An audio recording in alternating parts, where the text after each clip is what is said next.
En un giro inesperado de los acontecimientos, los rumores comenzaron a tomar forma en los pasillos oscuros del poder en Venezuela. Diosdado Cabello, el todopoderoso presidente de la Asamblea Nacional Constituyente y principal aliado de Nicolás Maduro, se reunió en secreto con figuras clave de las Fuerzas Armadas. La tensión en el aire era palpable. El régimen se preparaba para lo que muchos consideraban su último intento de mantenerse en el poder a través de una insurrección militar. La amenaza de la insurrección. Tras meses de protestas masivas en todo el país, con un pueblo decidido a terminar con años de opresión, Maduro y Cabello vieron cómo su control sobre las Fuerzas Armadas se debilitaba. En privado, comenzó a circular una idea desesperada: recurrir a una insurrección militar para sofocar el movimiento popular y aferrarse al poder. Diosdado Cabello, conocido por su influencia sobre las Fuerzas Armadas, lideraba las reuniones secretas con los generales y oficiales leales al régimen. En estas sesiones se discutirían tácticas, estrategias y el uso de las fuerzas militares para aplastar las manifestaciones y restablecer el orden. No podemos permitir que nos despojen de lo que hemos construido. Si el pueblo no nos obedece, entonces haremos que nos obedezcan, dijo Cabello en tono severo durante una de las reuniones, mientras revisaba mapas de la capital y otras ciudades clave del país. Maduro, la figura vulnerable. Maduro, aunque en el centro de este complot, no estaba exento de la creciente preocupación por su futuro. El régimen ya enfrentaba divisiones internas con sectores del ejército que se habían distanciado de su liderazgo. A medida que el pueblo ganaba terreno y la comunidad internacional se alineaba contra él, Maduro temía que el cerco se estrechara aún más. Sin embargo, vio en la insurrección una oportunidad de regresar a la normalidad y aplastar la resistencia de forma definitiva. Si la insurrección es lo que necesitamos, entonces que así sea. Todo por mantener la revolución, murmuró Maduro en una conversación privada con Diosdado, mientras ambos reflexionaban sobre los posibles resultados de una operación de tal magnitud. El entrenamiento secreto de las fuerzas leales. Durante semanas, pequeñas facciones dentro de la Fuerza Armada Nacional Bolivariana, FANB, comenzaron a recibir entrenamiento secreto. Cabello y Maduro estaban determinados a no dejar nada al azar. El uso de equipos militares avanzados, tácticas de control de multitudes y operaciones nocturnas fueron algunas de las estrategias implementadas. Vamos a demostrarle al pueblo quién tiene el control. Si hay que utilizar la fuerza, lo haremos, dijo un comandante de alto rango a sus tropas, mientras los oficiales más cercanos al régimen supervisaban las maniobras. La sorpresa del pueblo. Mientras tanto, las calles de Venezuela seguían llenas de manifestantes decididos a derrocar la dictadura.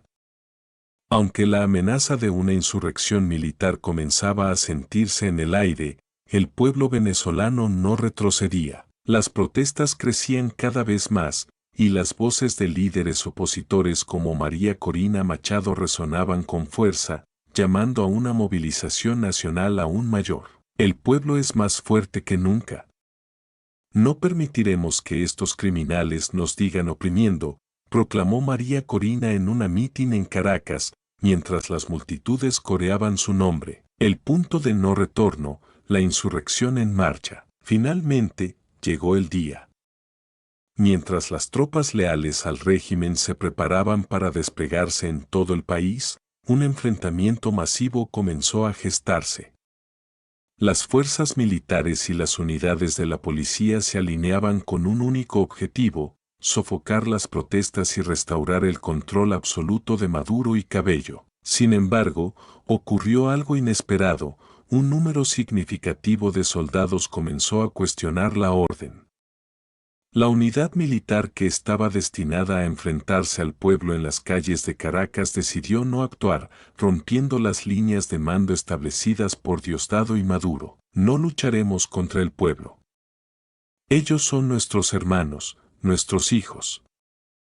No vamos a derramar más sangre, declaró un oficial del ejército, mientras se unía a las filas de los manifestantes, dejando claro que no seguirían las órdenes de sus superiores. El fracaso de la insurrección y la caída del régimen. La insurrección militar, que inicialmente parecía ser la última jugada de un régimen al borde del colapso, se desmoronó rápidamente.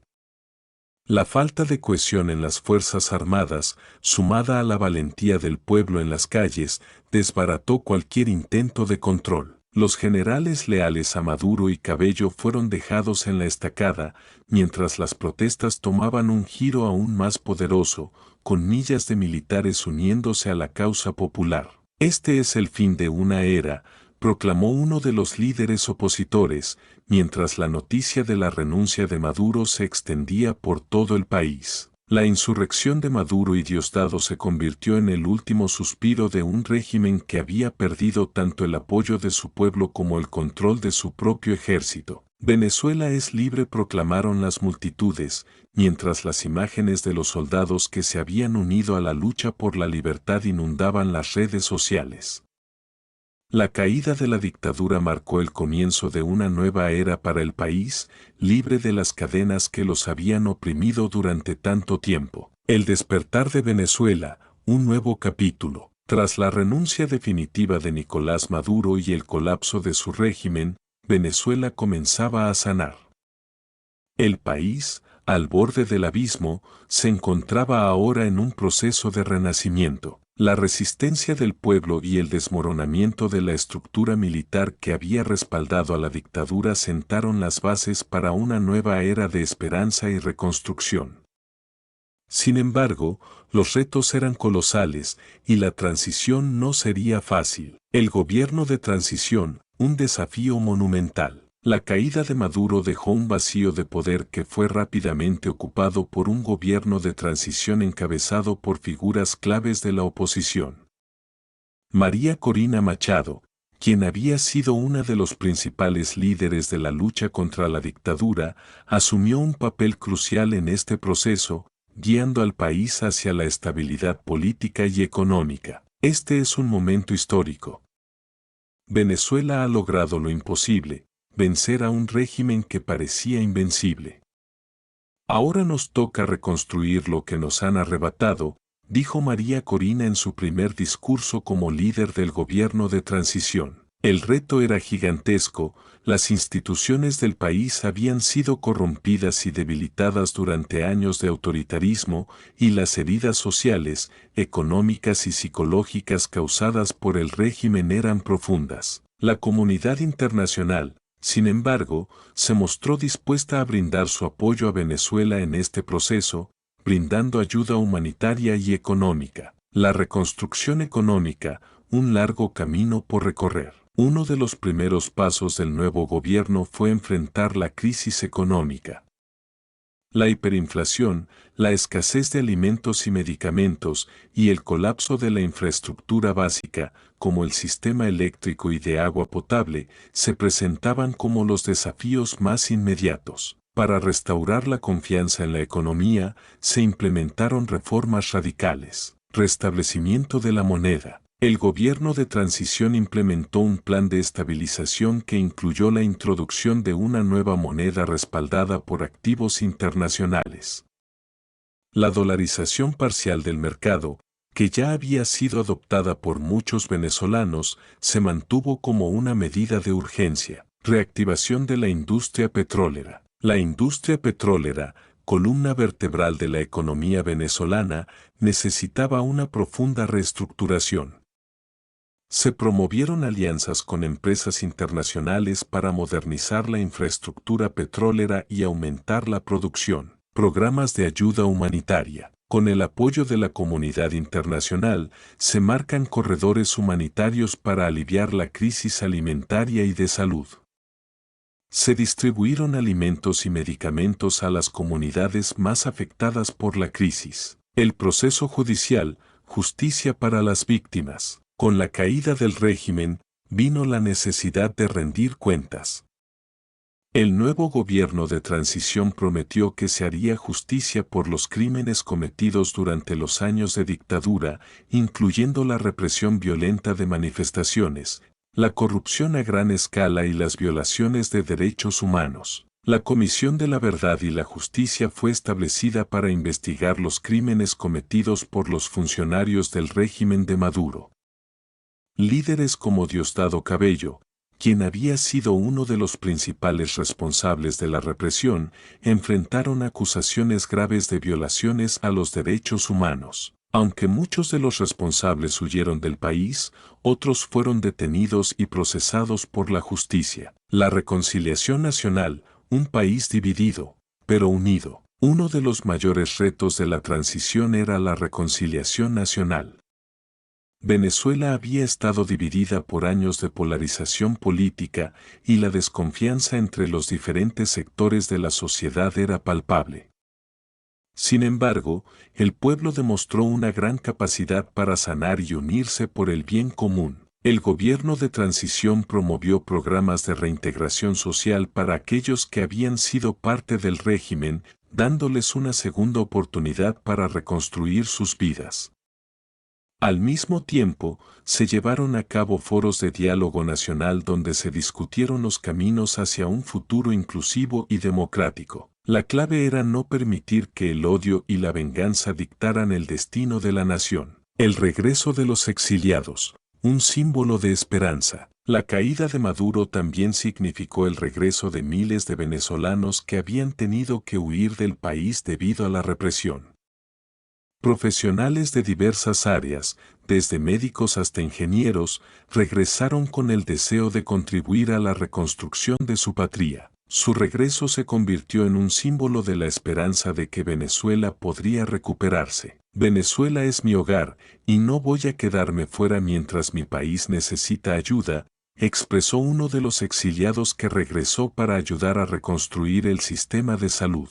El futuro de Venezuela, el comienzo de una nueva era. 5 años después de la caída de Maduro, Venezuela era un país diferente.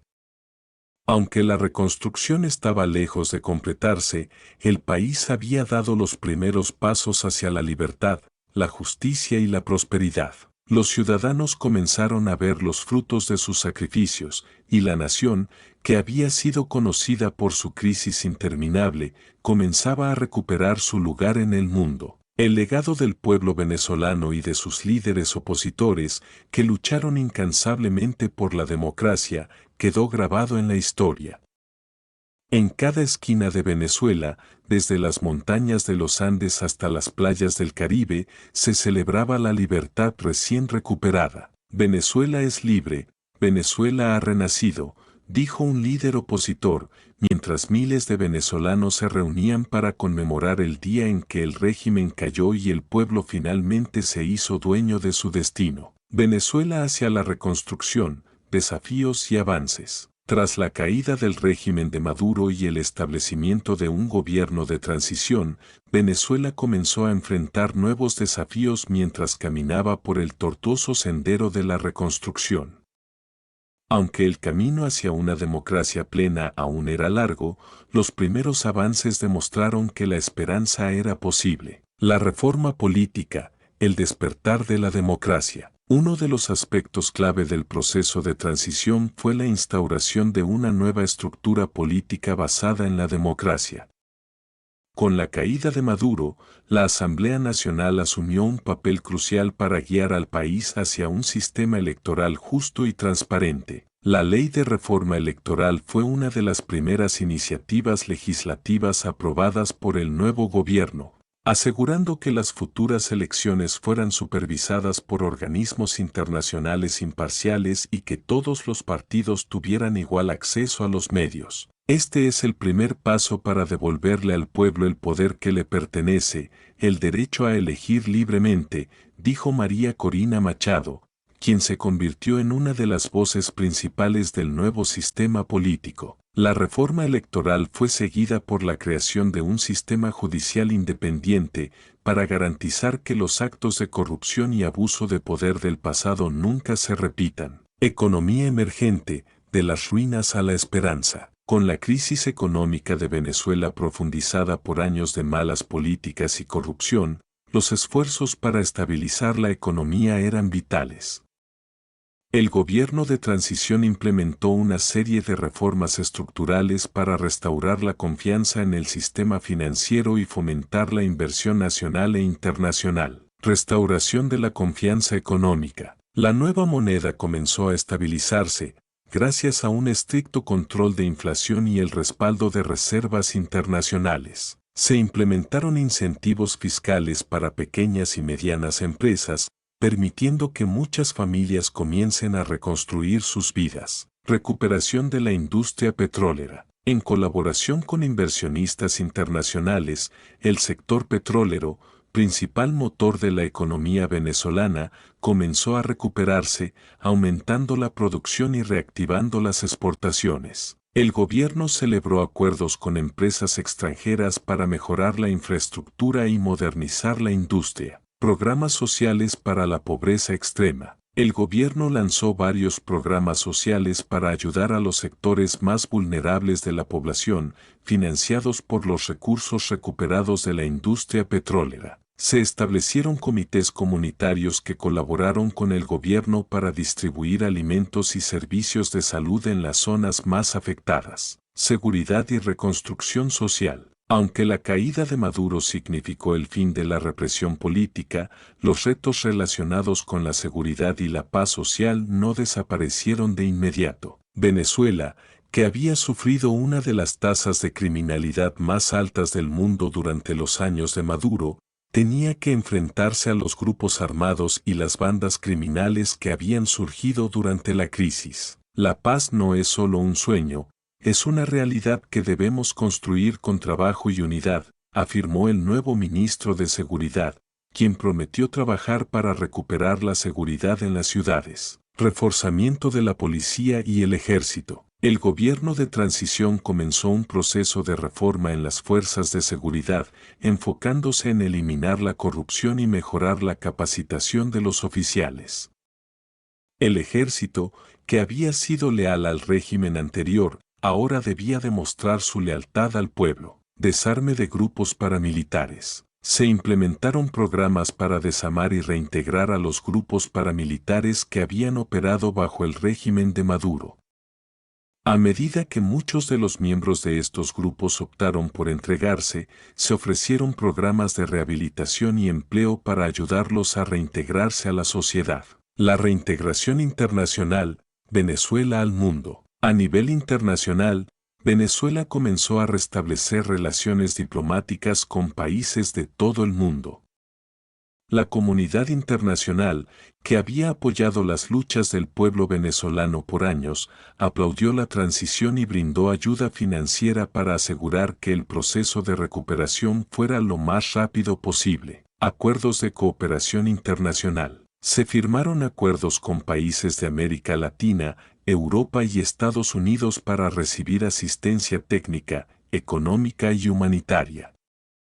Estos acuerdos ayudaron a garantizar la estabilidad a corto plazo mientras Venezuela avanzaba en sus reformas. Venezuela regresa al mercado global. Con la estabilización de la economía y la recuperación de la industria petrolera, Venezuela fue capaz de reingresar a los mercados internacionales, promoviendo sus exportaciones y atrayendo inversiones extranjeras. El futuro de Venezuela, la visión del pueblo. La transición no fue fácil, pero la determinación del pueblo venezolano fue lo que permitió que el país comenzara a caminar hacia una nueva era de prosperidad y justicia. A pesar de los desafíos, los venezolanos demostraron que, con unidad, valentía y perseverancia, era posible reconstruir su nación. Venezuela es más que un país, es un pueblo que nunca se rinde, dijo un líder comunitario mientras se reunía con los miembros de su barrio para discutir las nuevas